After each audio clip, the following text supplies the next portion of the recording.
everybody. It's your Feel Good Breakfast Show. It is Monday, of course, which means we're talking all things relationships. And today's hot topic is attachment. Is it a good thing or is it a bad thing? Now, the term don't catch feelings, or some of us know it as don't couple feelings, has become such a staple of our dating lexicon these days. But if everyone were to adopt this mindset, how would we ever find love? And how would the loved ones we love know that we care about them? It's that simple. Now, on the flip side, becoming too attached to someone too quickly may scare them off and leave you feeling vulnerable and full of resentment. Where do we draw the line when it comes to attachment? Well, helping us open this dialogue is clinical psychologist and award-winning poet Musawenkosi Khanyile. Welcome to the show, Musa. Oh, thank you. Thank you for having me. I feel like you were heaven sent today because I feel like I'm at that space in my life where I'm either too attached or I'm just detached from a situation. But let's start. Is being attached to someone, can it be seen as a good thing or can it be seen as a bad thing? Oh, well, it depends on the nature of the attachment. If you are securely attached to someone and you feel loved and trusted and fulfilled in a relationship, then that's a good thing. But if the attachment is characterized by lack of trust and the relationship becomes toxic or intense or unfulfilling, then that's a bad thing. How do you know if attaching yourself to someone is actually a red flag? Because I think that is like a hot topic right now. Everybody, you know, when they date someone and they start to get to know someone and unpack those things, you start looking for certain things like red flags. So how do you know when someone's attached to you is too much and it's too overpowering and you need to take a step back and be like, actually, it's too much in my space? Then if you need to take a step back, that's an indication that it is, the attachment is unhealthy. Attachment behavior is based on safety. So if you feel safe in a relationship, then the attachment is healthy. But if you feel suffocating, if the relationship is intense, then that speaks to the unhealthy attachment style that either yourself or your partner has. There's also a notion that, like, and again, I mentioned this, like, it's something that I do as well. Like, I can either get very, very attached to someone very quickly, but the moment I'm done, I can almost detach myself instantly. Where do you think this notion stems from? Well, the way that we function in relationships as adults is stems from our childhood experiences. So we learn to function in relationships based on how our early relationships with our primary caregivers, who in most cases that tends to be our parents, how those early relationships, how we felt in those early relationships. So if our parents are emotionally available, then we come to experience relationships as safe, and we feel secure enough in the relationship to grow. And the relationship is then characterized by trust. But if our relationship with our parents if our parents are emotionally unavailable, then we may detach ourselves as a way to reduce the emotional pain that comes from being feeling unloved in a relationship. I think it's also important to mention that you need to identify your attachment style, and I think it's so important that we understand that that is where it stems from. But how do we go about, you know, requesting someone? So, for instance, if I were to move into a new space and I want to request someone that or have this conversation and tell the person that I want to see that I am too attached, or this is what I'm dealing with, how do we go about having that conversation with our significant other? It's a very good question. I think the relationship itself will allow us to have, because it's a delicate conversation to have. If we are secure in the relationship, then it would be easier for us to initiate those conversations. But I would encourage couples or partners in intimate relationships to speak about their childhood experiences or how they grew up, because a lot of what we carry, or a lot of emotional burden that we carry, stems from our childhood experiences. And so if we feel we should feel safe enough to have such conversations. Open communication. Open communication. Definitely. Well, we are continuing this conversation today. It is Monday, so we're talking all things relationship. Attachment. Is it a good thing? Is it a bad thing? Do weigh in on this conversation on our social media. Expresso Morning Show, SABC3. We'd love to hear from you. It's my feel-good breakfast show. Welcome back, everybody. You're still live here on your Feel Good Breakfast Show. It's Monday, and of course, we're talking all things love and relationships, specifically the attachment issues that come along with them. So join today's conversation as we discuss attachment. Is it a good thing or is it a bad thing? Of course, Musa is still here to unpack more of this. Musa, you said it's all about the communication, you know.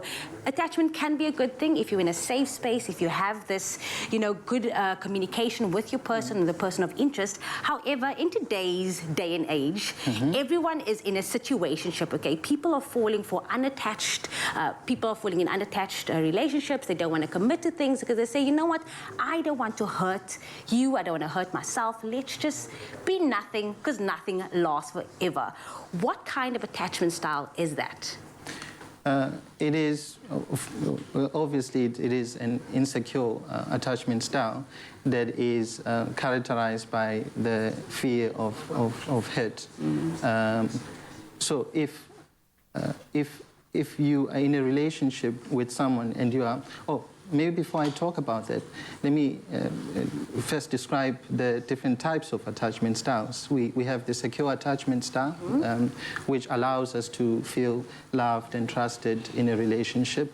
And then we have the anxious attachment style, which takes the form of relationships usually become emotionally intense if one is anxiously attached to their partner. And we have an avoidant attachment style, where an individual lacks trust. That stems from a history of growing up in a home environment where our parents were not emotionally attuned. So because they did not respond to our emotional needs, we then learn to detach ourselves in order to reduce the pain of rejection. And so we will try by all means to avoid hurt or being in a situation where there is where we feel that we might be rejected or betrayed, and so a way to preempt that, we then decide to engage superficially in relationships, because superficial engagement means that if ever the relationship, if ever there is hurt, then it will be minimal hurt. But because of that, it also deprives us of experiencing happiness to the fullest, because everything becomes superficial, both negative and positive. So situationships stem from that, from the anxiety that something might happen. If one has a history of broken trust or relationships that didn't work out, then they will engage in relationships with that superficiality in order to minimize the impact of loss or betrayal in case it happens. It makes so much sense just hearing what you're saying, but is it then up to our significant other or our partner to make us feel secure in that relationship, to say, you know what, I have a secure attachment style, or to give us that, you know, that validation or that sense of security? Well, if we are insecure in ourselves, if the relationship, remember, before you have a relationship with another person, you also you need to, there is a relationship with yourself that exists before that relationship with another person. If the relationship with yourself is insecure, people who have an insecure relationship with themselves fail to internalize the good qualities that they have, and as a result, they will persistently need validation from others, because you can't do that for yourself, then you request it, or you expect it to come from other people. So I think that if it is not our partner's duty to make us secure, that is our this is the work that we have to put in as individuals and that's where psychotherapy comes into play, because it helps us unpack whatever history of emotional trauma that we may have suffered in childhood. But it also, and couples therapy also helps us understand our partner's attachment style and also ours. And it also provides a safe space where we can communicate and negotiate our emotional needs. One thing that is evident here is, having a relationship with yourself first before having a relationship with other. But of course, we can unpack more tools on how to get into that secure space. Of course, Musa is not going anywhere, but if you do want to weigh in on the conversation, Expresso Morning Show on S3 is where it's at. We'll continue this conversation in just a little bit. It's my feel-good breakfast show.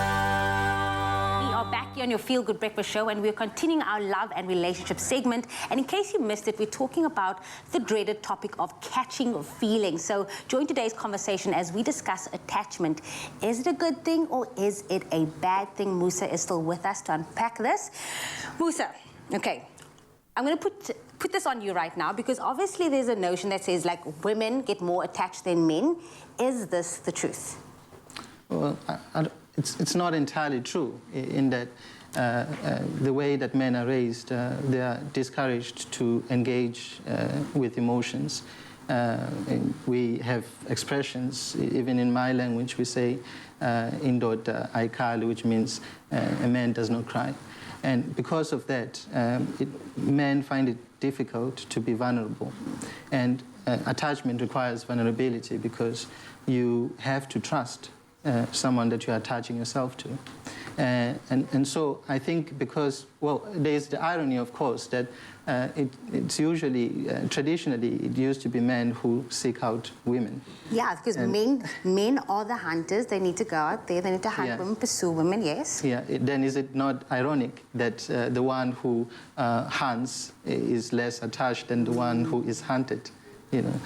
So I think it speaks more to how the socialization of men, how men are raised, how they are restricted in their emotional expression. Got it. So, of course, we put this out to everyone on Facebook, and we got some comments that came through on our social media with regards to, is attachment a good thing or is it a bad thing? So let's have a look at this. We got one from Wisdom saying, the idea of one wanting a space in a relationship, it is a red flag, because if you are with someone you love, you will always want to be around that person. Do you agree with that sentiment? I agree. I agree with that. If you are securely attached to someone, then you do not feel that you are suffocating in a relationship. But if you are anxiously attached to someone, then the relationship becomes intense. And so to reduce the intensity, you might need to step back a bit. So in a healthy relationship, this need for space, we don't get to see it. Yeah, and you also don't want to be overwhelmed by a relationship. You need to have a good balance, I'm sure, of everything. But earlier on, we also spoke about the fact that in today's society, people often use the term, let's not catch feelings, as a way to almost detach themselves, not to get hurt and not to end up in a hurtful position. But it has become such a barrier where people are now closed off. They're not open to wanting to find love and just be in a relationship. But how else can we then avoid getting hurt and not being put in a position where we are going to find ourselves hurt?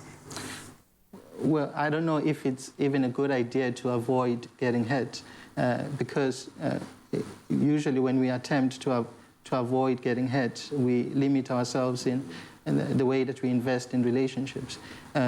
Naturally, as human beings, we do not go out of our way to avoid hurt, but we trust that when hurt happens, we'll be okay. And that's what secure attachment does.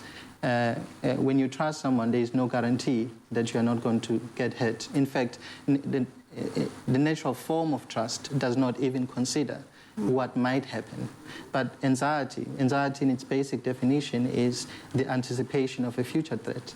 And that threat might be, well, someone's going to cheat on me, or maybe there would be, maybe I might lose that person. But if there is secure attachment, which is not characterized by anxiety, then there is no need to even think about, there is no need to go out of your way to avoid getting hurt. avoiding getting hurt, it means that we are superficial in our relationships. And because of that superficiality, then we cannot experience love to the fullest. Definitely. Mzansi is certainly loving you. I just want to read this last comment from Teresa saying, fully agree with Musawenkosi that as long as it is a healthy attachment, there's no problem to get attached. She also mentioned that we must consider upbringing background before we get attached. I agree 100%. Today we have high cases of gender-based violence as a result of people who come from abusive background growing up. So again, people are certainly loving you. Where can people connect with you? Where can people get in touch with you if they want to unpack more of the attachment styles and just to pique your brain about the attachment styles?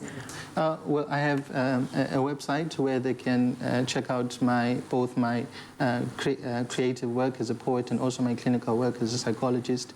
My website is musakhanyile.co.za, and it also has a tab where you can send me a message if you'd like to connect.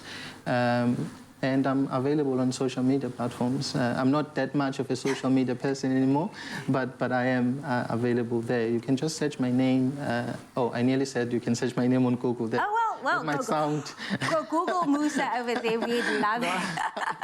I'm joking. We loved having you again. His details are on screen right now. Attachment can be a good thing, but one thing we have to take out from Musa is the best relationship is the one with oneself first.